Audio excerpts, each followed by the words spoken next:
Shalom, shalom, brother Shalom, Demal. brother Azrael. Uh, Giving you guys another Wisdom Wednesday. You know, back first time on here this week, right? So we're back with another Wisdom Wednesday. I'm gonna try something new today. With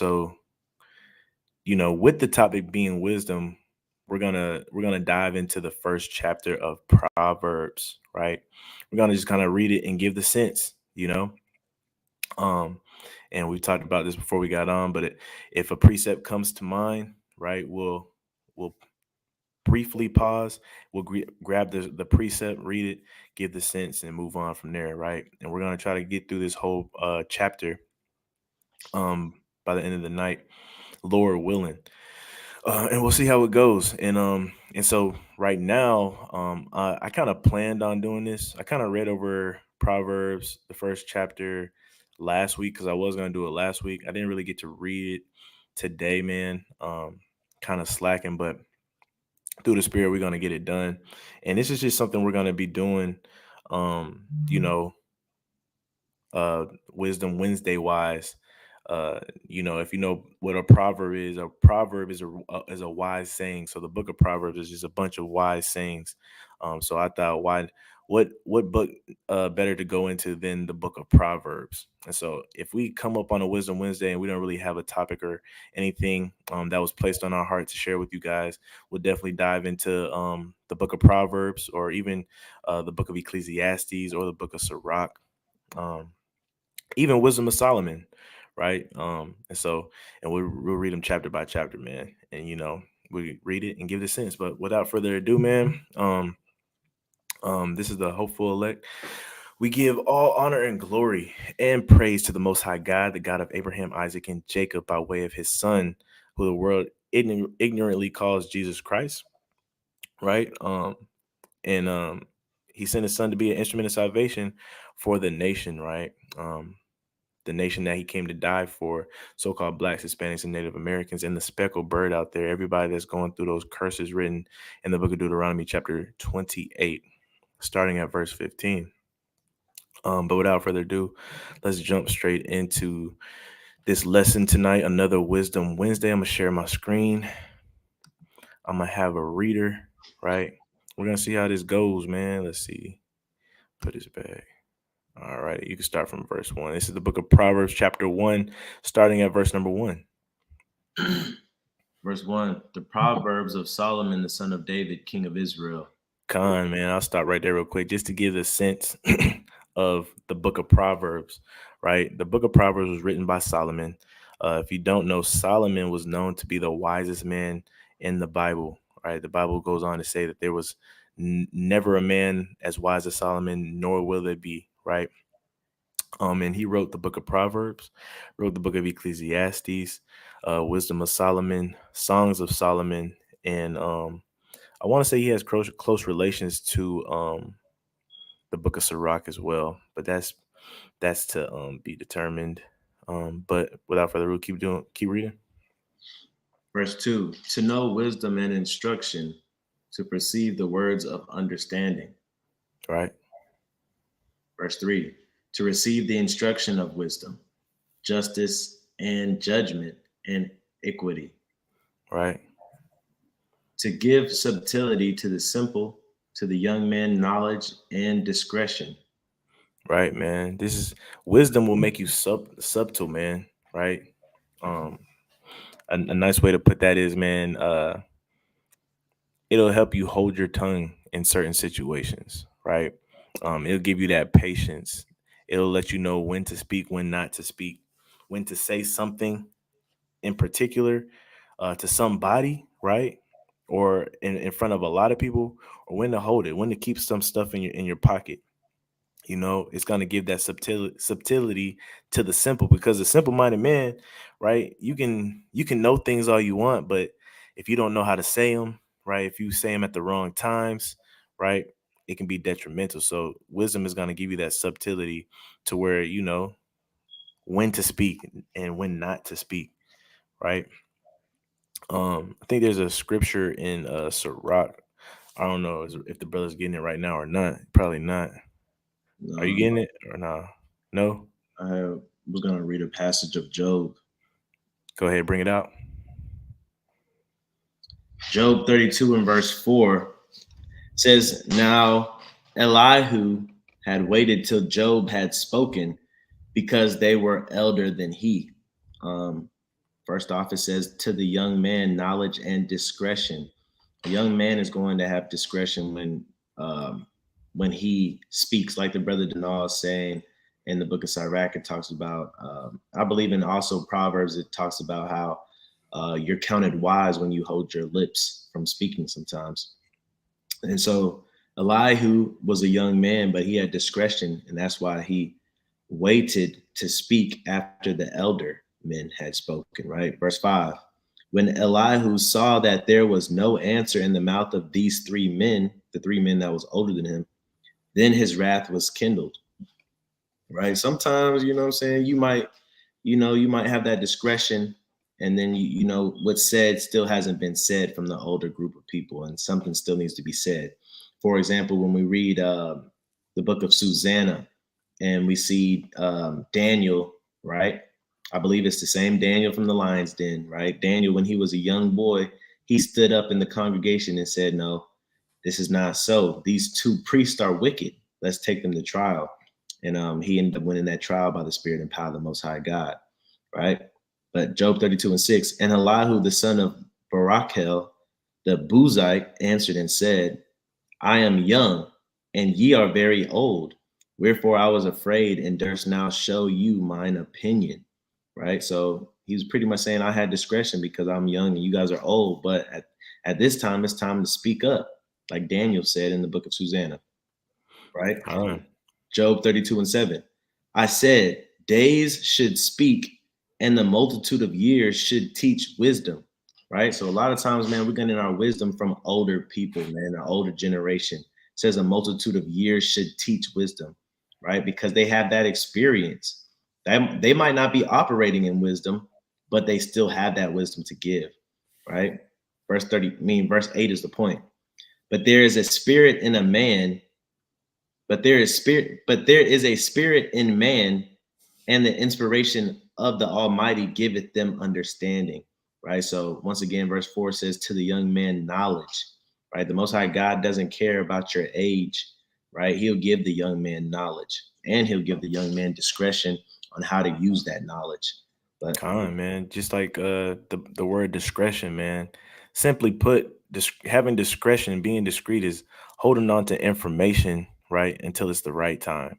Holding on to that information, not telling everybody, keeping some things under wraps sometimes, because we know people can say things at the wrong time, and you might bring about, you might find yourself adding coals to a fire, right? So sometimes it's good to hold your peace. This is the book of Sirach, or Ecclesiasticus, chapter 20 and verse 7.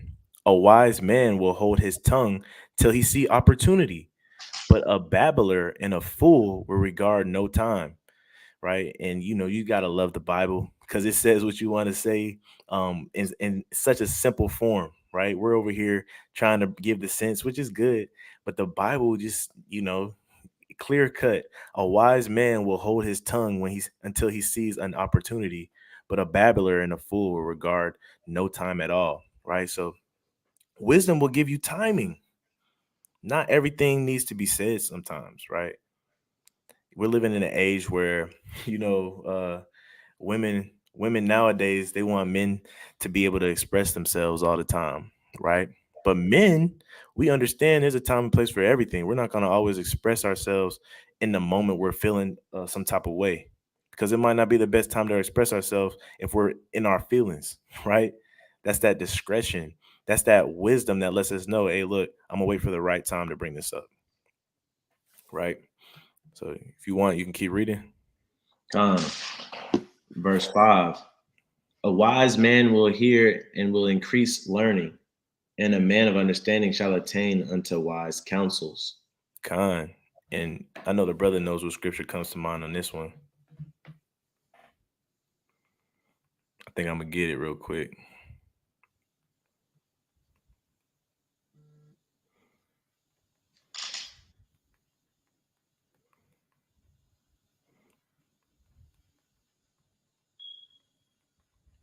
Going to a skillful man. Yeah, I think so. Yeah, it's the book of Sirach, right? And I want to say too, man, the book of Sirach, the book of Ecclesiasticus is a very, very good book, man. It's addicting to read, gives you a lot of wisdom. I believe if you read that whole book, man, you'll come out and people will think you're 3, 5 years older than what you are if you actually take that stuff and implement it into your life. You know, a lot Um, of people come into the truth and love the book of Sirach, but I always say that's because they didn't really read the book of Proverbs. Because really, Sirach copied everything from Proverbs. Everything in I there. think Sirach said it a little bit better though. I ain't gonna lie. I mean, word choice might be different. You know what I'm saying? You might have a different preference in word choice, but if you really study Proverbs and Psalms, man, those two right there, you They're know what I'm deep saying? for sure. They're deep for sure. This is the book of Sirach, chapter 21, just the next verse over, verse 15. If a skillful man hear a wise word, he will commend it and add unto it. But as soon as one of no understanding heareth it, it displeaseth him, and he casts it behind his back. Right. So this is what this is saying, man. A skillful man, a wise man, if he hears something good, he's gonna commend it. He ain't gonna hate on it, and he's gonna try to add unto it. How can I make it even better? Right. A man of no understanding, a simple man, right? An envious man, a covetous man, a hater, so to speak. What's he gonna do? It's gonna displease him, and we all run into those people, man. We all know people where they you bring up some good information and they just hate it, especially us being in the truth. A lot of us that's in this truth, that's came into this knowledge of the proper understanding of the Bible, and we want to share it with our friends, we want to share it with our family members. The people that we share it with, it kills them, right? That you're bringing something to them that they haven't heard before, or they think they know more than you, right? Especially when we speak to our Christian brothers and sisters, you know, when we bring out something, it displeases them, right? And they cast it behind his back. Matter of fact, I had a conversation with a bishop today, a bishop of a church. And of course, we were going on, um, is it the law or is it Christ? Is it the law or is it grace, right? And one thing I can say about Bishop, and the brother knows too, man. I say, man, Bishop pretty much in the truth, you know. But once I showed him them scriptures, right? I took him several places, right? We started off in Ephesians where it said we're saved by grace through faith. I showed him what it means to have perfect faith, right? And then I took him to Revelation 14 and 12, and that did it for him, right? He said, it's the commandments of Jesus. I said, that's say the commandments of God and the faith of Christ Jesus. He said, what? Let me see that. I showed it to him, right? He read it about 3 times. He said, I ain't gonna argue with the scriptures. He said, if we need both, we need both. I said, that's what all we've been trying to say. That's all we've been trying to say. You know what I'm saying? One thing I can say about Bishop, man, he's an honest man. He just need to come full fledged in this truth, man. Bring his church with him. But the bishop was a skillful man, right? He commended it. He added unto it. He admitted that the Bible say what the Bible say.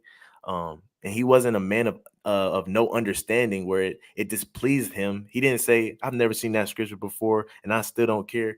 That's still not what it means, right? He read it, had to read it a couple times, and he commended it. And he said, "Hey, look, the Bible say what it say," and that's a wise man. That's a skillful man, right? I was going to read Hebrews 10 and 24. It says, and let us consider one another to provoke unto love and to good works. Right? When you provoke somebody to do something, that means you're really pushing them to do something, right? Whether that be subliminally, whether that be with a speech or motivation, right? Or it might just be from observance, right? They might observe your ambition. But I read that to say this, man, we got to provoke each other to charity, provoke each other to good works, provoke each other, right? To learn more, so that we can be skillful and add unto somebody else's wise saying, right? Or somebody's wise counsel, right? A lot of times you'll see these videos go longer than intended because, Brother Denal, Brother Azrael, me, Brother Yeshaya, we'll go on and on and on because hey, one point in time, like the brother said, in the world, we used to feel bad when somebody brought up something we didn't know, right? We would gainsay and talk back against it, shut down, or just leave the situation. But now, man, it's like you're in competition, always being provoked, right? To add on, right? Somebody says something good, right? We acknowledge that it's good, but we want to say something better, right? And that's provoking the righteous good works, right? Now there's a fine line to where you can slip off in a slippery slope and things start getting a little vain, right? And vanity comes out. But Speaking of vanity, bro, just to take it back, not to cut you off, but I was talking to Bishop, man, and he had the conversation started off very vain by the bishop, right? Now I know it was just lighthearted talking, but we got to speaking. First thing we spoke about was the N-word, right? Nigger, right? And I told him, I said, the apostles got called that word. And he said, you talking about Simon? I said, Barnabas and Simon. They got called nigger. He said, no, it wasn't nigger, it was Niger. They was calling them Africans. I said, I don't know about that one, man. I said, I'm pretty sure that word in the Greek is pronounced nigger. He said, nope, you're gonna have to show me. I said, no problem. Right. So we brought, you know how we do. We go to the blue letter, man. We let the man say the word and how it's supposed to be pronounced. He looking at me sideways. But before that, right, keep in mind, this is why I said he was vain. He going around, man. He being loud. I'm the bishop. I'm the teacher now. I'm the teacher now. You ain't gonna show me nothing I ain't never seen, right? I know it was lighthearted, but he got taught something new. One thing I can say about the bishop, though, man, and I believe this is the only reason why he comes to the basketball court is to learn something new from his Hebrew Israelite brother. Because one thing about it, when I'm opening them scriptures, he's attentive and he takes it back with him. You know what I'm saying? And like I said, man, he can commend something, man. He can. One thing about a teacher, man, you're always ready to learn, and it's in the perfect. It's the perfect setting for him because he don't care about what nobody out there thinks because none of them really care about the Bible anyway. So he can be humble in front of me and learn something just so he can go back and tell somebody else. You know what I'm saying? Don't get me wrong, Bishop knows his Bible. He's just lacking a few things, man. But not to cut you off, I just had to bring that up since you brought up vanity. No, but yeah, that's all I was saying, man. Even in person, when we go to unity camps or when we'll be out there on the street corner ourselves, right? Or even when we're having feast days and we're going around the room, right? Somebody always wants to add on to a wise saying, man. And that's a part of the culture that we got. And that culture is our heritage, man. It's all throughout the Bible, man. So, Lacan, man, I yield. Khan, man, shalom to the brother Yeshaya. Shalom. We're just going over the book of Proverbs, the first chapter, man. Kind of flowing through it and giving the sense. If you have a precept or anything, man, just let us know and bring it out. I told the brother, we're not gonna go to the precept. Any of the precepts, we're just gonna read them off of our phone or our Bible, as we pause the passage. But Khan, verse number 6. Verse 6. To understand a proverb and the interpretation, the words of the wise and their dark sayings. Right. The fear of the Lord is the beginning of knowledge, but fools despise wisdom and instruction. Come, man. The fear of the Lord is the beginning of knowledge, right? Why is that? Just think about it. If you fear something, you're gonna try your best to receive the knowledge of how not to be judged by that thing, right? For instance, let's see, if somebody is afraid of dying, right, and they love going hunting, one thing they're gonna do is be up to game on gun safety, right? Because they don't want to die. Them wanting to hunt and their fear of dying is going to bring them to the knowledge of having good gun safety. With gun safety, you have certain things that you have to do, right? And you have to practice them religiously till they become second nature so that you can keep your life, right? Even when you're dealing with animals, right? You fear an animal, you're going to look up things on how to handle a snake without it biting you, how to handle an alligator or a crocodile without it biting you, right? There's knowledge out there for those things. The same thing for our Lord. the Lord can kill us, he can send judgment on us, right? And that fear should bring you to the knowledge of how to avoid those things, which we know is what? The law, statutes, and commandments, right? Which you can find in the first 5 books of the Bible, right? And so the fear of the Lord should bring you to that knowledge. That's why it's the beginning of knowledge, right? Keep reading. You had something? I was going to read Proverbs 28:5. Okay. Proverbs 28:5. Evil men understand not judgment, but they that seek the Lord understand all things. Right? So when you forsake the law, you end up being evil. Right? When you despise wisdom instruction, you end up being evil because you're not righteous. The opposite of righteous is evil. Right? And consequently, you're not going to understand judgment. Right? And that's going to cause you to err even more because just like our brothers and sisters in the world, because they don't understand God's judgments, they don't understand why what they're doing is wrong. So when you tell them that what they're doing is wrong, they get offended by it, right? Because of that lack of understanding. But verse 8, my son, hear the instruction of thy father and forsake not the law of thy mother. Keep reading. For they shall be an ornament of grace unto thy head and chains about thy neck. Man, right? I got a precept. I got to go to my favorite one. Let's go to the book of Sirach, chapter 21, in verse 19. Read that one for me again, one more time. For they shall be an ornament of grace unto thy head and chains about thy neck. Which are good things, right? Con. Oh man, it didn't give it to me, did it?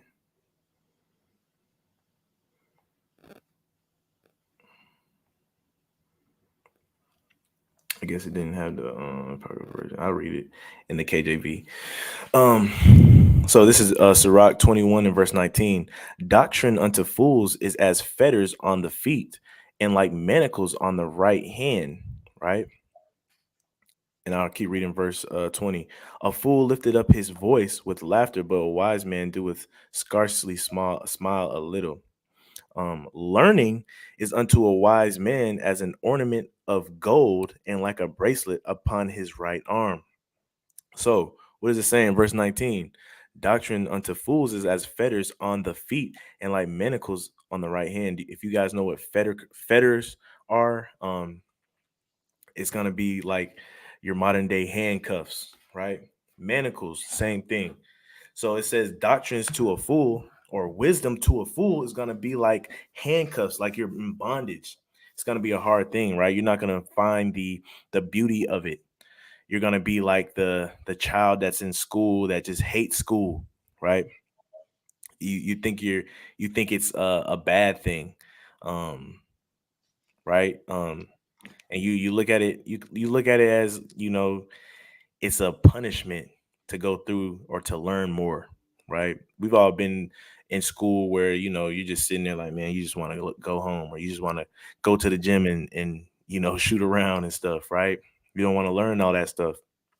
Now in verse 21 it says, learning to a wise man is like ornament or gold, like bracelets upon the right hand, just like this verse says. Wisdom to a wise person, right? They're going to be attentive. They're going to see all that there is to gain from that wisdom. They're going to cherish it like a nice gold chain or a nice bracelet, right? When they look at wisdom, they don't look at it as handcuffs. They look at it as a nice gold bracelet that you got to keep polished, you got to keep safe, that you got to take care of, right? And that's a wise man. You have something? You can keep reading. My son, if sinners entice thee, consent thou not. There's a song that I love that it'll be forever in my head by Durock. I think he said something like if they want you to sin, they ain't got love for you. right? Man, it's been a minute since I heard that song, but I'm pretty sure that's how it goes. That's one thing that we got to understand. If your friends are telling you to sin or enticing you to sin, um, they got no love for you for real, right? And they're not your real friends, you know. And even Christ, what did Christ say? Who his brothers and his mother is? It's them that do the will of God, man. Right. And so we got to shed light on those. We got to be wise enough to understand who's our friend and who's not. Right. Keep reading. I was going to read Proverbs 17 and 15. Con. He who justifies the wicked and he who condemns the just, both of them are like an abomination to the Lord. Right. So um, when you consent to wickedness, right, you can say, I'm not doing it, but you consent it, right? Meaning you allow it to happen. You allow it to happen before your eyes. You let it go without saying anything, right? That's you justifying the wicked, man. Because but you not crying aloud and sparing not, it lets the wicked know, well, what I'm doing is not that wicked if so and so didn't say anything, because so and so always speaks up for God. But so and so always has something to say. So if he didn't say or she didn't say something, then it must be justified, right? So justification and consent go hand in hand, and we can't justify folly and wickedness, right? We can't do that. So we would be called an abomination. So I yield. Con. Mighty point. Verse 11. If they say, "Come with us, let us lay wait for blood.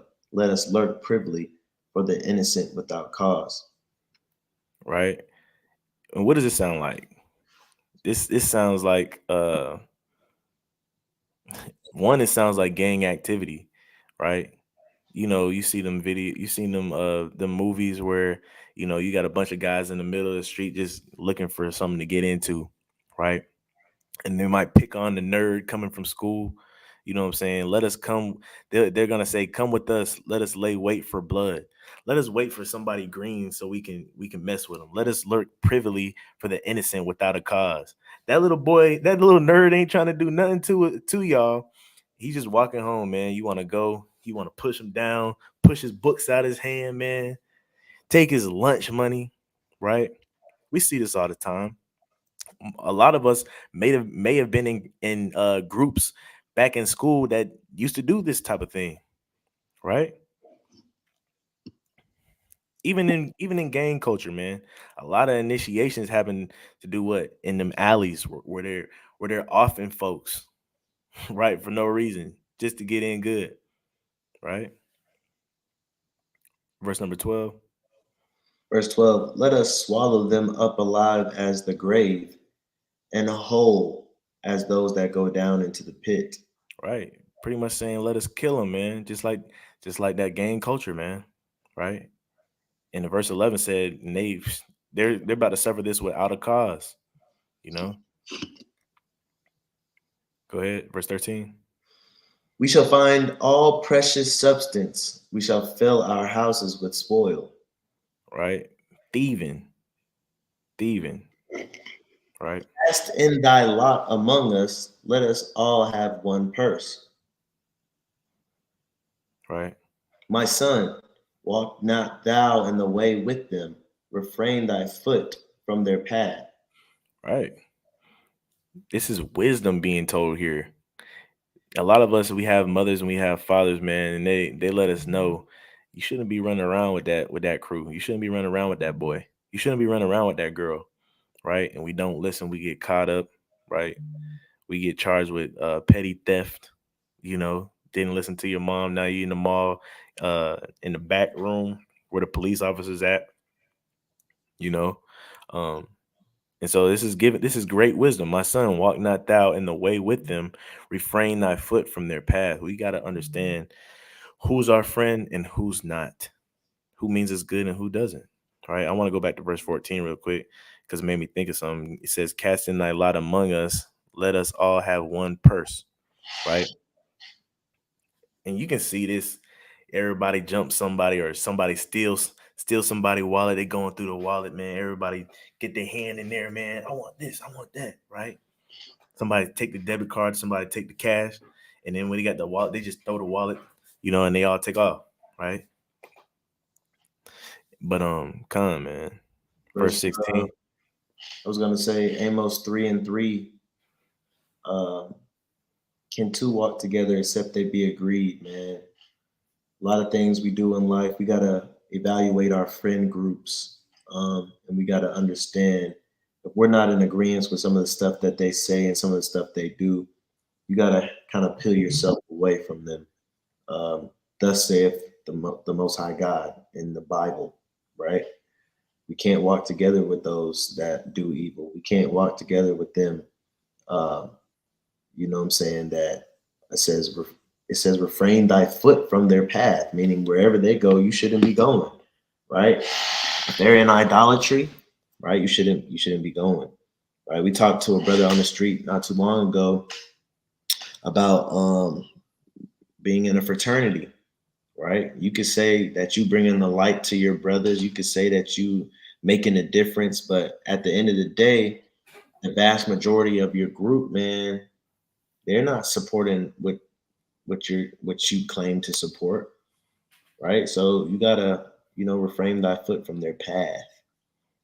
And sometimes you gotta, you know what I'm saying, denounce, renounce, become. Go ahead.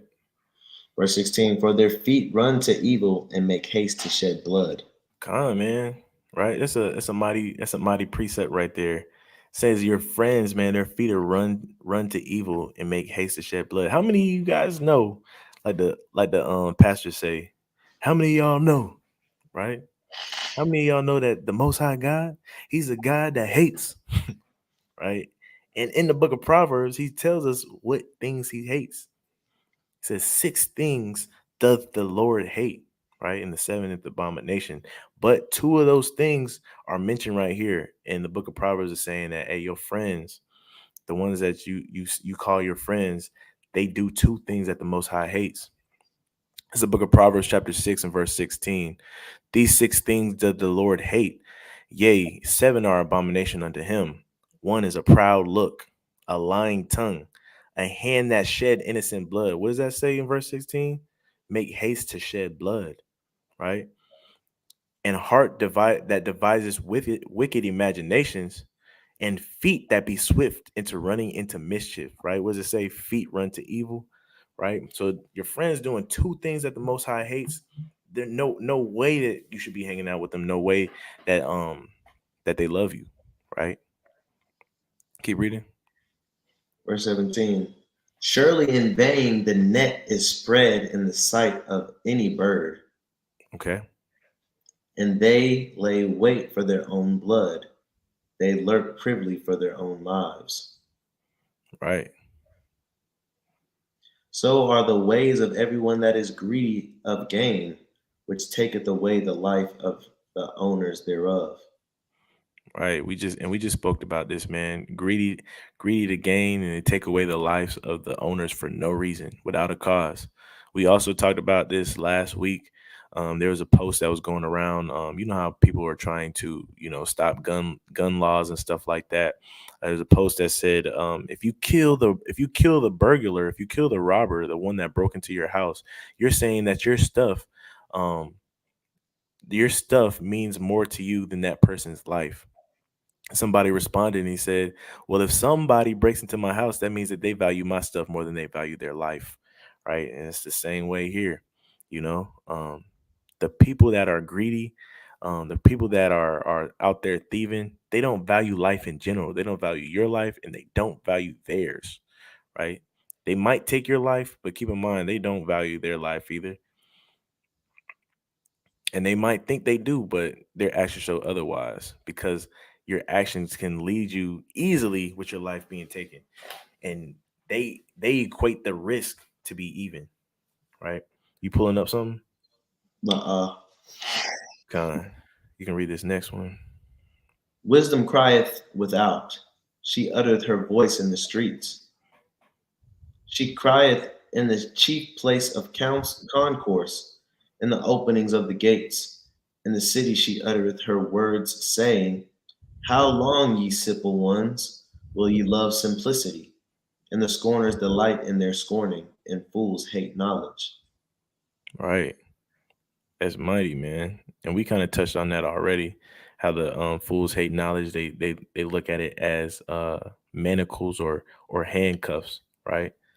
And it also calls them simple, you know, right? Keep reading. Turn you at my reproof. Behold, I will pour out my spirit unto you, and I will make known my words unto you. Right. Because I have called and ye refused, I have stretched out my hand and no man regarded. Right. And this word that he's gonna make known unto us is that judgment, right? It's not no good thing, right? A lot of times, and he says he's gonna pour out his spirit. A lot of times when we see the Most High pouring out his spirit, we always think it's a good spirit, right? Sometimes he can send that spirit of judgment your way, right? Keep reading. Because I have called and ye refused, I have stretched out my hand, no man regarded. But Right. ye have set at naught all my counsel, and with none of my reproof. Still to this day, man, we're stiff necked people, right? We go out, and we have councils every weekend, right? We have a place of counsel, not just us, other brothers too. And we're out there on them street corners, and when we get mocked, people get stiff necked, don't even stop, right? So the Most High said this. Keep reading. Con, I also want to say too, when we give counsel, it's from the Bible, so that's really the Most High God giving counsel. And you have a lot of brothers and sisters that will take that counsel as suggestion or somebody else's advice, not knowing, hey, look, we're reading straight off the pages in the Bible. For example, I had a cousin hit me up about tattoos, right? I had to check myself because we can find ourselves with loved ones being too passive, right? And consenting, like we read earlier, right? Consenting to not be wise, right? And being wise is the wisdom of the Bible. And so upon him saying, hey, I'm gonna get this tattoo of this person with their death date, I say, hey, look, the Bible say we're not supposed to make any marks on our flesh for the dead. And then I proceeded to say, if you're gonna get something, just get something that's personal, right? Because my flesh wants to say I was there at one point too. I was young. I got tattoos myself. Who am I to tell them not to get tattoos if I got tattoos? All these things run in our head, but that's us consenting to do bad or to do foolishly, right? We're giving consent to do something against the Most High God. So I had to catch myself, and I revisited, and I texted him back and I said, you know what, just don't get no tattoos, bro. They don't get no tattoos, bro. And then I try to make it friendly and say, girls don't even like guys with tattoos no more. It's played out. You know what I'm saying? Okay. Keep your body clean. Girls in the world, hey, them girls in the world, man, they love men with tattoos, man. That's why you gotta watch out, man. That's how you gonna dodge the girls that you don't need to be with, by having clean skin, though. That's a tip of the day. Says, I also will laugh at your calamity. I will mock when your fear cometh. Right, man. There's gonna be, hey, we get laughed at a lot on the corners, man. A lot of people mock us, but hey, best believe you can laugh all you want, you can mock all you want. There's gonna come a time where he who laughs first, last. Right? I don't know if I said that right, but hey, look, Most High gonna get the last laugh, literally. Read verse 27 for me. 27. When your fear cometh as desolation, and your destruction cometh as a whirlwind, when distress and anguish cometh upon you. Hey, the Most High is cold. Keep in mind, the Most High just said he's gonna laugh. He said, "Okay, you think it's funny now? I'm gonna laugh when fear cometh your way and desolation come your way, and destruction come as a whirlwind. That's when I'm gonna be laughing, right? The Most High cold, man. I mean, the Most High talks like every so-called minority parent talks. Right. Your parent might tell you that he gonna laugh, right? I'll give you a reason to laugh. Right. Right. You know what I'm saying? But we know for a fact ain't nothing funny about it. You know what I'm saying? the Most High get down just like that. That's, that spirit is in our parents. You know what I'm saying? When the Most High God, corrects us and gives us punishment, and He don't spare the rod on His nation, that same spirit is transferred into our parents and to our culture, right? And when we move away from that, right, we start seeing our culture act like other cultures, and so on and so forth. But you know what I'm saying? He's saying He's gonna laugh at your calamity, man. It's not a comedic thing, right? He's saying get right because it's gonna be too late, right? Yeah. But it's cold, man. Keep reading. Then shall they call upon me, but I will not answer. They shall seek me early, but they shall not find me. Right, man. It's gonna come that time where time is up. I don't want to hear it. I don't want to hear it. Get in the car. I don't want to hear it. Right? When mom and dad come in the room with that belt, man, it's already too late. Ain't nothing you can say. Ain't nothing you can say. You know what I'm saying? Stop crying. Stop crying, right? Get in the house. Con, if I can I read the precept real quick? Con. Because it goes to what the brother Azrael was just saying about, his cousin, right? This is 2nd Esdras. I'm going to start at 16 and 66. And it says, what will ye do, or how will ye hide your sins before God and his angels? Verse 67. Behold, God himself is the judge. Fear him. Leave off from your sins and forget your iniquities, to meddle no more with them forever. So God shall lead you forth and deliver you from all trouble, right? But verse 69 says, and they that consent unto them shall be had in derision and in reproach and trodden under the foot, right? And the ones who are consenting is the ones who are letting these people do these abominable things against the Lord. So we have to continuously check ourselves, and we have to understand that, hey, look, the Most High sees all things, and even though we might not be the one actually committing the work of iniquity, if we consent somebody to commit that work of iniquity, we're just as guilty, right? Because it says we shall be had in derision and in reproach and trodden under the foot. That's why it's a law that says, hey, look, you should rebuke your neighbor and not suffer sin upon him. How do you suffer sin upon him? By consenting him to do, by not checking him. In order to check somebody else, you have to first check yourself about the things that you do. In that way that you're not suffering sin upon nobody else and causing yourself to sin. But I yield. That's a mighty point, man. I wanted to say also, man, he brought out that the Most High was the judge in that, right? So I want to point out two things. One, any of your questions, right? Hey, man, I'm gonna hit up my big cousin, man. I'm gonna see if what he think, man. What should what kind of tattoo should I get, right? The first thing that if you have any questions, man, I don't care if it's small or big, your first thing should be, let me ask the Most High. If he was smart enough, he had wisdom enough, he would go to the Bible and see, you know what I'm saying, what does the Bible say about tattoos, right? Or I'm gonna ask, in a sense, I'm gonna ask the Bible, I'm gonna ask God what kind of tattoo I should get. Then that's when you stumble across that scripture where it says, don't make any cuttings in your flesh, right? Hey, look, chase out too. During the conversation, and I like that precept the brother just brought out, because before it went into the point, it says, remember your iniquities no more, right? Telling us, hey, look, don't think about what you used to do in the world, because you think about what you used to do in the world, you might have too much grace and mercy, and you might end up consenting, right? And therefore, you're going to be held in that derision.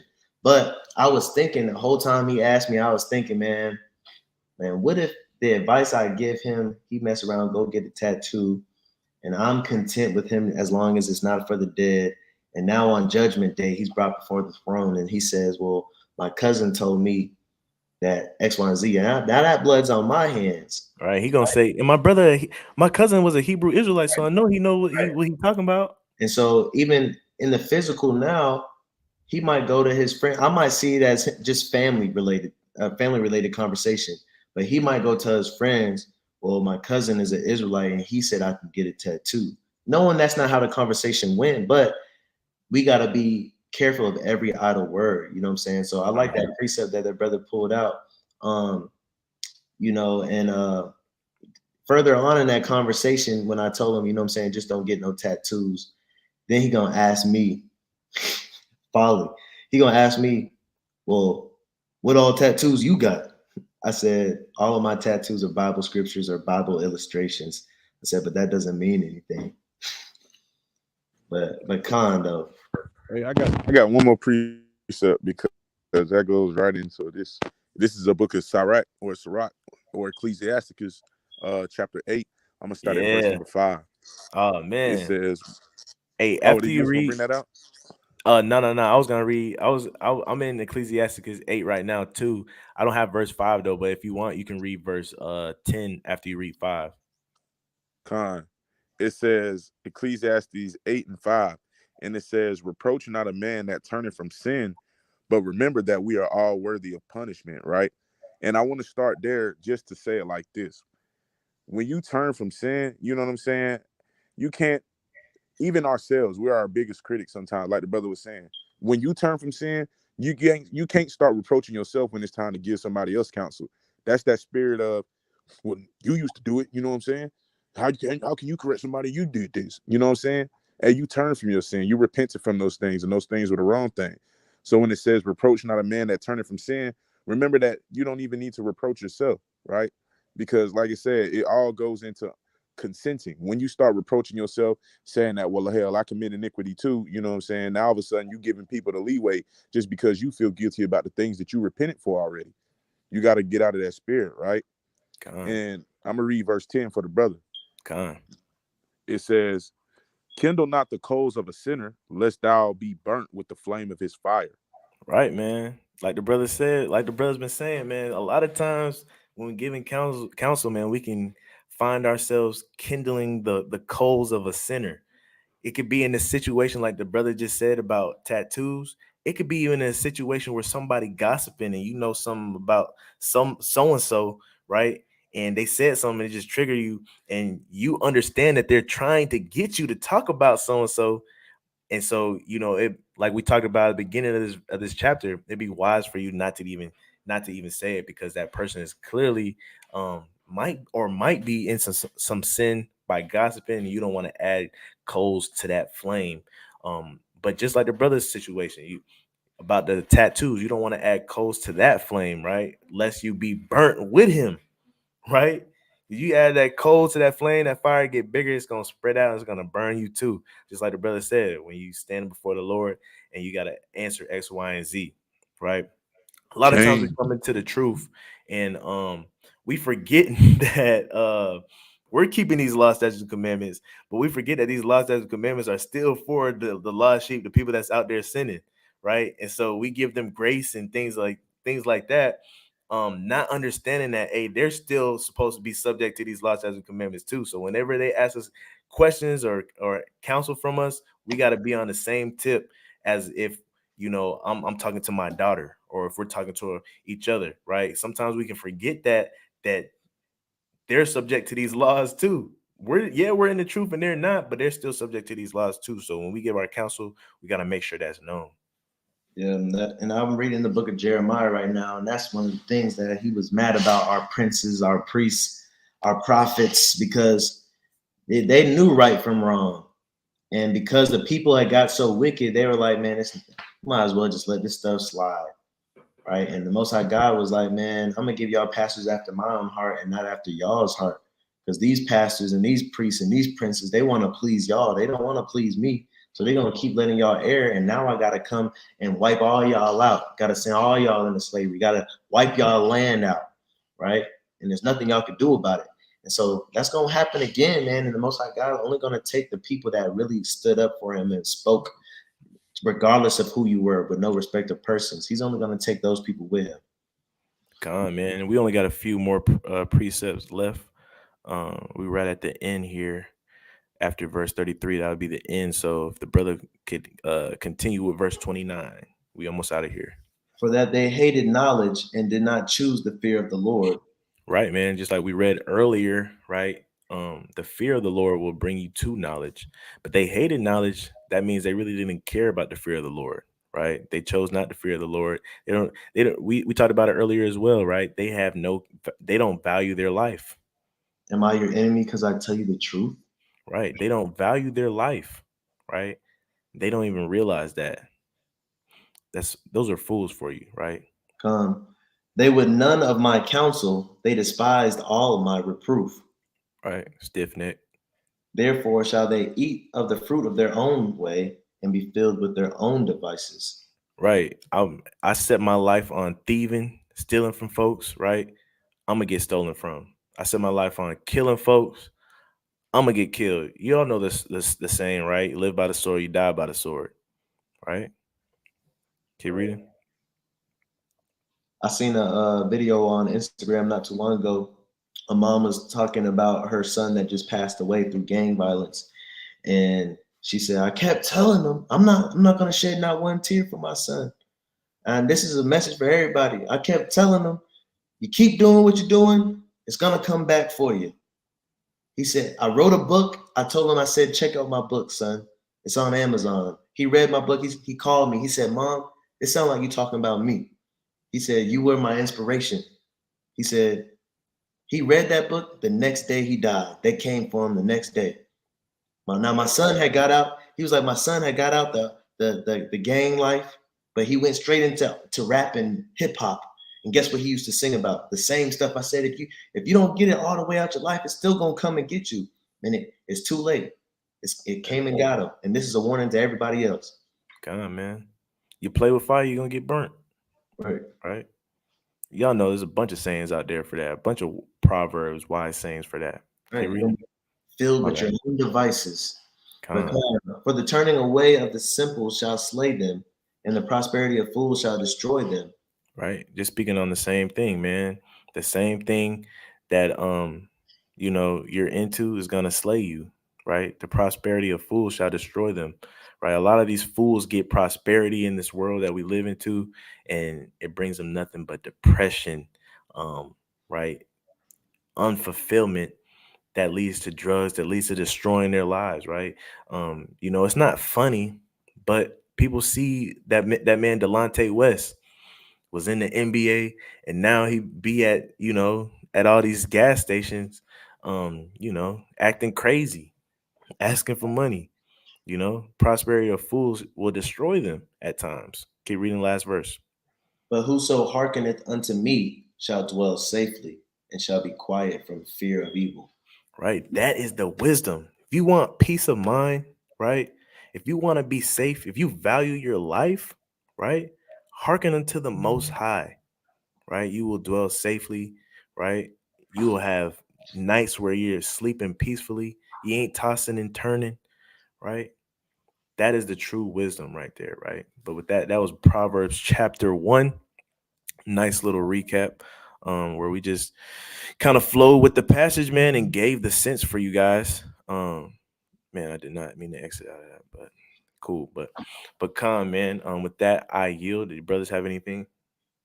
He gives love and mercy to those that keep his commandments. Shalom. Khan, hey, we got to remind ourselves, just because sentence against an evil work is not executed speedily, doesn't mean that the Lord was going to quit us. The brother Azrael did a lesson on that not too long ago, that you still going to pay for some of the things, lest you repent. But Khan, mighty lesson. Khan, man. Mighty video, man. I hope you guys were edified. I hope this encouraged you guys to pick up the book and start reading for yourselves, right? There's a lot of good stuff within this Bible. And I think if you're one that hasn't really been into reading chapters, or just open the book and just taking the time to read, I definitely encourage you, man, especially with the books like Proverbs, Ecclesiastes, Wisdom of Solomon, Sirach. You'll come out a better person. You'll come out a wiser person, right? And that's no questions asked. But with that, man, we're the hopeful elect, giving all honor and glory, praise to the Most High God, the God of Abraham, Isaac, and Jacob. We do so by way of his son, who is the instrument of salvation for the nation of Israel. With that, we say shalom. Till next time. Hopefully we see you guys tomorrow. I think about it Thursday, Lord willing. So with that, we say shalom. Shalom.